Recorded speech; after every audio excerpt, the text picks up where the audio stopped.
विवाद लगातार बना हुआ है, तनाव बना हुआ है और सबसे बड़ी कवरेज रिपब्लिक भारत पर हो रही है। पल पल की अपडेट आपको दे रहे हैं कि किस वक्त बातचीत शुरू हो रही है भारत चीन के बीच, किन किन मुद्दों पर बातचीत होगी। भारत 5 समझौतों का हवाला देगा, वो समझौते क्या क्या होंगे। हमारे साथ डिफेंस एक्सपर्ट लगातार बने हुए 1993, 96, 2005 के वो समझौते जिनका हवाला भारत देगा, उन पर हम अपने मेहमानों से भी बात करेंगे। लेकिन इस बातचीत में क्या क्या चीजें रहने वाली हैं, इस पर डिफेंस एक्सपर्ट से बातचीत करेंगे। और इसके आगे की बात यह कि अगर मामला नहीं सुलझा तो क्या होगा, यह सबसे महत्वपूर्ण रहने वाला है।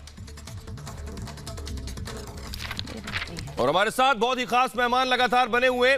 हमारे साथ कर्नल शैलेंद्र सिंह जुड़ रहे हैं, हमारे साथ मेजर जीडी बख्शी साहब जुड़ रहे हैं, lieutenant general Shankar Prasad, lieutenant general Rajendra Sharma और मेजर गौरव आर्या हमारे साथ लगातार बने हुए। और हम लेफ्टिनेंट जनरल नरसिम्हन हमारे साथ जुड़े हुए हैं। और लेफ्टिनेंट जनरल नरसिम्हन से सबसे पहले हम जान लेते हैं, क्योंकि लेफ्टिनेंट जनरल नरसिम्हन, जो बातचीत आज भारत चीन के बीच हो रही है ये पहली बार नहीं है, पिछले 1 महीने में कई बार बातचीत हुई है। ये स्टैंड ऑफ कैसे हल होगा, किस तरह से कोई समाधान निकाला जा सकता है, आपको लग रहा है? ये आपका चैनल में मुझे बुलाने के लिए धन्यवाद। ये आप जैसे समझते हैं कि पिछले 1 महीने से ये जो फेस ऑफ है वो चल रहा है।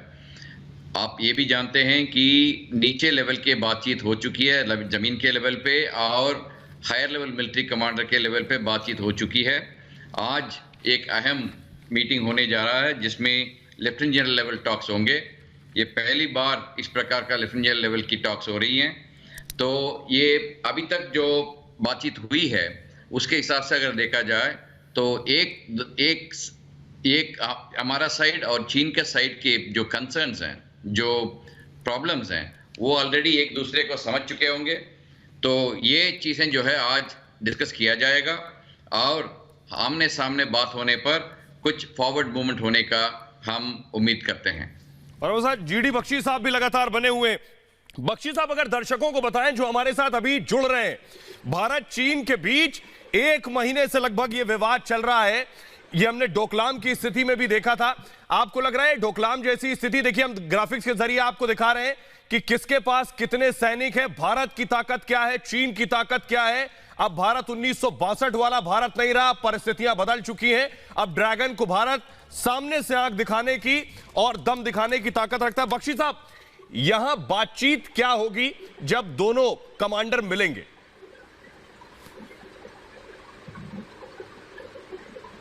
देखिए, हम उनको बड़े पोलाइटली याद दिलाएंगे कि उन्होंने ही 1993, 1996, 2003 एक्सेट्रा एक्सेट्रा कितने सारे एग्रीमेंट साइन किए हैं, दस्तावेज साइन किए हैं, जिसको वो खुद उल्लंघन करते हैं। वो खुद उल्लंघन करते हैं, हर बार उल्लंघन करते हैं। दूसरी, कोई जो स्पेशल रिप्रेजेंटेटिव्स के बीच में 23 तो मीटिंग्स हो चुकी है, लेकिन अभी तक चीन जो है नक्शे एक्सचेंज करने को तैयार नहीं है कि भाई आपकी परसेप्शन ऑफ LAC क्या है। आफ्टर ऑल ये कैसा, ये हर साल ये तमाशा होता है, मारपीट होती है, धक्का मुक्की होती है, ये सब, जबकि आपके टॉप लेवल लीडरशिप ने स्ट्रेटेजिक गाइडेंस दी थी कि साहब इस तरह की चीजें नहीं होनी चाहिए, पीस एंड ट्रैंक्विलिटी मेंटेन होनी चाहिए। तो हम ये बताएं, हम अपनी रेड लाइंस भी मेरे ख्याल हमको बता देनी चाहिए बड़ी क्लियरली। डोकलाम में 72 दिन तक स्टैंड ऑफ चला था, बट हम बिल्कुल क्लियर थे कि Jampui ridge is not negotiable. ये रेड लाइंस क्लियर करने से बातचीत जो है वो आसान हो जाती है। हमको भी इस बार क्लियर कर देना चाहिए कि जो हमारी गालवान श्योक रिवर जंक्शन के सामने जो हमारी रोड के ऊपर वो आके बैठने की कोशिश कर रहे हैं, हाइट्स के ऊपर, वो बिल्कुल एक्सेप्टेबल नहीं है, रेड लाइन है। याद रहे 1999 में हमारा युद्ध हुआ था पाकिस्तान के साथ इसी किस्म के विवाद को लेकर। तो हमें खुशी है जो मीडिया रिपोर्ट्स हमने देखी है कि वहां से वो कुछ पीछे हटने को मान गए हैं। और सही बात तो ये है कि स्टेटस को एंटी मेंटेन होना चाहिए।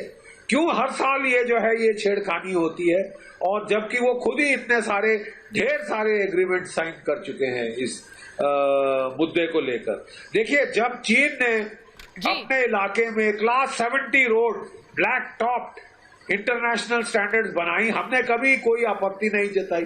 जब हम अपने इलाके में अपने बेचारे लद्दाखी लोगों के लिए सड़कें बना रहे हैं, उनकी आवाजाही ठीक हो, उनको अस्पताल पहुंचाना हो तो हम वो कर सके, तो चीन को इसमें आपत्ति क्यों है?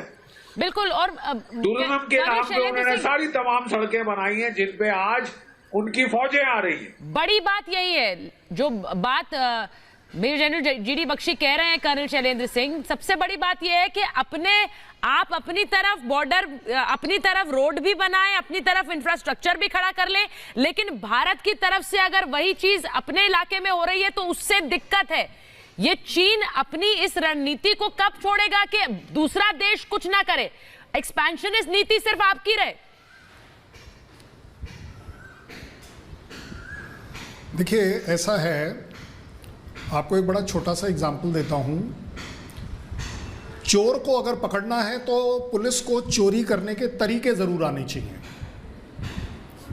अगर हमें क्योंकि चीन अगर कुछ करता है तो वो, आप ये मत समझिए कि अगर उसने 10 जगह कुछ किया है तो वो 10 जगह पर कहीं ना कहीं प्रॉब्लम करना चाहता है। 10 में से एक ही जगह प्रॉब्लम करना चाहता है। 9 जगह उसने इसलिए किया है कि आपका ध्यान डाइवर्ट हो, पहली बात। दूसरी बात, अगर ये जो अभी हम पेंगैंग और ये जो सलमान वैली की जो बातें कर रहे हैं, ये शुरू कहाँ से हुई? ये शुरू हुई नाकुला से। फरवरी में, फरवरी से लेकर अब तक उसने अपने आप को एक्सपैंड किया और करते करते वो ले आया, क्योंकि एक्चुअली उसका मतलब यहाँ था, नाकुला में उसको पहली बार चोट लगी जहाँ उसने देखा कि इंडियन आर्मी की जो फोर्सेस वहाँ लगी हुई हैं वो एग्रेसिव हैं, वो 1 इंच नहीं हटेंगी। और अगर आप मार धाड़ पर आ गए, जो आपने कभी फरवरी में किया था, हमने अप्रैल में जब किया, तो उनको समझ आ गया कि इस जगह पर कोई करने की जरूरत नहीं है ज़्यादा। सो कहने का मतलब, सबसे बढ़िया बात यह है, जहां तक आपके समझौतों का सवाल है, समझौते होते हैं जेंटलमैन के रेफरेंस के लिए। जो कंट्री समझौते सिर्फ इसी बेसिस पर साइन कर रहा है कि अभी साइन कर दीजिए, कल हमने कौन सा फॉलो करने हैं, इस तरह की फोर्सेस के साथ डील करने के लिए इंडिया को भी डायनेमिक होना पड़ेगा। हमें अपनी इन्फेंट्री उस हर जगह भेजने का हक होना चाहिए जो हमारी एलएसी है।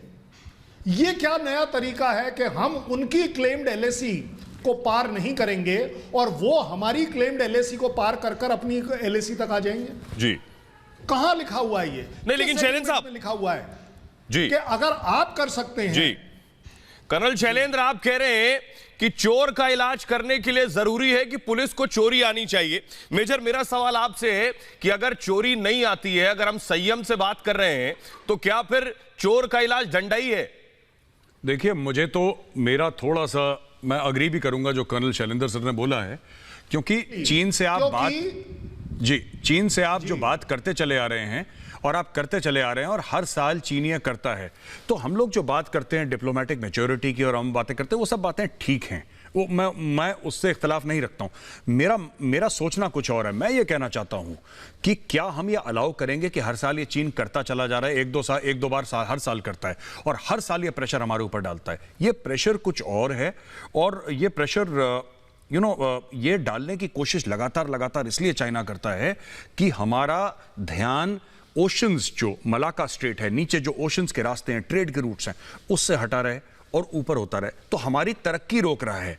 चीन हमारी इकोनॉमिक, हमारी नेवल, मैरिटाइम प्रोग्रेस को रोक रहा है, उस पर ब्रेक लगा रहा है अपने पाकिस्तान जो उसका एक पालतू है उसके थ्रू, और खुद ये लाइन ऑफ एक्चुअल कंट्रोल पे, जैसा कि कर्नल शैलेंद्र ने बोला, फरवरी से लगातार नाथुला से आपने शुरू करा और आप आ गए लद्दाख में। आप लद्दाख में घुस गए, आपने ये सब करा, आपने प्रेशर डाला। क्यों? पूरा हिंदुस्तान अब नॉर्थ की ओर देख रहा है, पूरा हिंदुस्तान देख रहा है कश्मीर को, क्योंकि वहां पे टेररिस्ट एक्शन हो रहा है, लाइन ऑफ कंट्रोल को देख रहा है, एलएसी को देख रहा है। लेकिन जो आपके एक्चुअली मैरिटाइम ट्रेड रूट्स हैं, जो चाइना की जगलर वेन है, जो चाइना की शहरग है, जिससे चाइना की सांस बंद हो सकती है, उधर आपकी नजर गई नहीं, क्योंकि चाइना ने आपको व्यस्त रखा ऊपर नॉर्थ की ओर। जी, हमारे साथ नरसिम्हन साहब लगातार बने हुए हैं। नरसिम्हन साहब, जो बात कह रहे हैं मेजर गौरव आर्या, मेरा सवाल यह, हमने डोकलाम में देखा, क्या इस बार भी ऐसा होगा कि दोनों तरफ की सेनाएं सामने सामने आई, दो हाथ किए, 1 महीने तक तनाव बना रहा, दोनों तरफ टेंशन बनी रही, उसके बाद हम पीछे हो गए। या आपको लग रहा है इस बार वो वाले हालात नहीं है और चीन इतनी आसानी से पीछे जाने वाला नहीं है?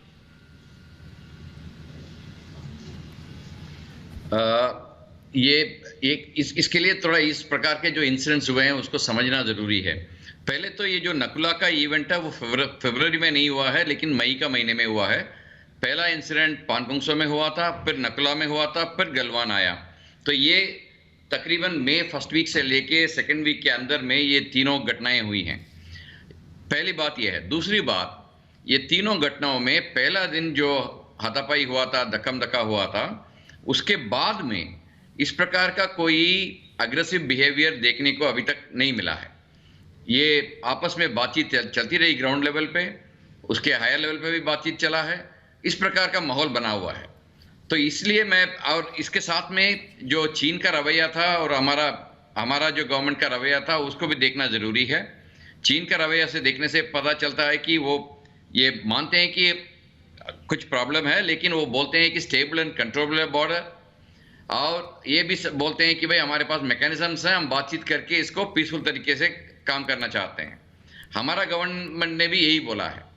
लेकिन इन और कल शाम को जो बातचीत हुई है डिप्लोमेटिक लेवल पे ईस्ट एशिया के बीच में, और डायरेक्टर जनरल साउथ एशिया जो बीजिंग में है, उनका मिनिस्ट्री ऑफ फॉरेन अफेयर्स के अंदर, उनके बीच में भी बातचीत हुआ है। इन सबको देखने से मुझे तो लगता है कि ये कुछ ना कुछ हल निकलेगा, लेकिन समय कब निकलेगा ये अभी हम बता नहीं सकते। पॉजिटिव है, हल निकलेगा। जो आज हो रही है उसमें से कुछ अच्छा मैं सर जाता हूं lieutenant general Shankar Prasad sir के पास, और सर मेरा आपसे सवाल यह है कि कहीं ना कहीं जो इंडिया ने लगातार लाइन ऑफ एक्चुअल कंट्रोल पे मैच्योरिटी दिखाई है, हम 3 अग्रीमेंट्स की, 3 दस्तावेजों की, मुआहिदों की बात करते हैं और हम बात करते हैं कि साहब हम उनका हवाला देंगे आज। कहीं ना कहीं जो हमारी मैच्योरिटी है, कहीं ना कहीं जो हमारी मैच्योर थिंकिंग है, क्या चाइना ने उसको कमजोरी समझा है कि हर साल चीन अंदर आ जाता है और इसको हमारी कमजोरी समझ रहा है? और अगर हमने आज नेगोशिएशन वहां पे करने हैं उसके साथ, जो कि 10-12 पहले फेल हो चुके हैं, और सर हमें आज नेगोशिएशन करने हैं lieutenant general which is a very very senior rank, उस लेवल पे अगर हमने नेगोशिएशन करने हैं तो उसके लिए इंडिया ने प्रेशर बनाने के लिए तो ऑलरेडी वहां पे ट्रूप डिप्लॉयमेंट, इन्फेंट्री है, आर्टिलरी है, वहां पे आर्मर्ड कोर है, वहां पे हमारी एयरक्राफ्ट जो फाइटर एयरक्राफ्ट हैं वो सॉर्टीज, उनकी कॉम्बैट एयर पेट्रोल्स कर रहे हैं। लेकिन मेरा सवाल सर आपसे यही है कि इसका क्या हम मतलब निकालें? Is China mistaking our maturity for weakness? Yes, I tend to agree with you. मैं आपसे काफ़ी हद तक सहमत हूँ। एक बात इस समय, 2 बातें कहना चाहता हूँ before I make my point. Firstly, आपने भारत की ताकत, सेना ताकत और चाइना की सेना ताकत दिखाई, हमारे से तकरीबन दुगनी दिखा दी उनकी। देखिए, इससे घबराने की बात नहीं है, इससे चाइना हमें डराता है इन आंकड़ों से, लेकिन घबराने की बात नहीं है। जहाँ डिप्लॉयमेंट होती है, जहाँ पॉइंट ऑफ कॉम्पैक्ट, जहाँ पर एकदम मुठभेड़ होने के खतरा रहता है, पॉइंट ऑफ कांटेक्ट जहाँ होता है, इतनी डिप्लॉयमेंट नहीं हो सकती। तो उसको तो खैर मिलिट्री एक्सपर्ट समझते हैं, और मैं समझता हूँ बाकी जो एनालिस्ट हैं वो भी समझते हैं। दूसरी बात सबने कही, और मैं दोबारा रिएटरेट करना चाहता हूँ कि भारत की इस समय प्रिपरेशन बिल्कुल फुल है। वहाँ पर एग्रेसिव रहेंगे। किसी सूरत में हम कोई एग्रीमेंट नहीं कर सकते जिससे कि हम अपनी पोजीशन को नीचे लाएं और उनको पोजीशन वापस जाना ही पड़ेगा। उनको तो वापस हर हालत में जाना ही पड़ेगा। They have no option but to go back from where they were before this incident started. तीसरी बात, हमारे को अब अच्छी खासी जानकारी है कि उनकी तरफ से क्या पक्ष है और हमारी तरफ से अभी तक क्या पक्ष रहा है, ब्रिगेडियर लेवल पे और मेजर जनरल लेवल पे। अब हमारे जो लेफ्टिनेंट जनरल आज वहाँ जाएंगे, उन्हें पूरी तैयारी से भेजा जा रहा है। उनके पास पूरे डिप्लोमेटिक जो अभी तक बातचीत है उसकी पूरी खुलासा उनके पास है, इकोनॉमिक बातों का खुलासा उनके पास है, पॉलिटिकल बातों का खुलासा उनके पास है, और ऑफ कोर्स मिलिट्री का तो खुलासा है ही उनके पास। तो आज की बातें बड़ी मीनिंगफुल होनी चाहिए, होंगी, और मुझे लगता है, उम्मीद करता हूँ कि शायद इससे कुछ अच्छा पॉजिटिव रिजल्ट निकलेगा। लेकिन मैं ये भी कह देना चाहता हूँ कि ये भी हो सकता है कि आज फाइनलाइज डिसीजन ना हो पाए, इसकी 1-2 मीटिंग और करनी पड़े। ये वो बात है जिस पर हम चर्चा अभी थोड़ी देर पहले कर भी रहे थे लेफ्टिनेंट जनरल शंकर प्रसाद। सुन लीजिए जी 1 मिनट सुन लीजिए जरा, 1 मिनट सुन लीजिए जरा। फरमाइए। ऐसे टोकेंगे तो बात का मजा नहीं आएगा। देखिए साहब, आर्मी ऑफिसर्स बैठे हुए हैं यहाँ पे, देखिए बोलिए। तो ये अब आपने हमारा चैनल तोड़ दिया, खैर कोई बात नहीं। देखिए हमें ये देखना है कि अब आगे चल के होता क्या है।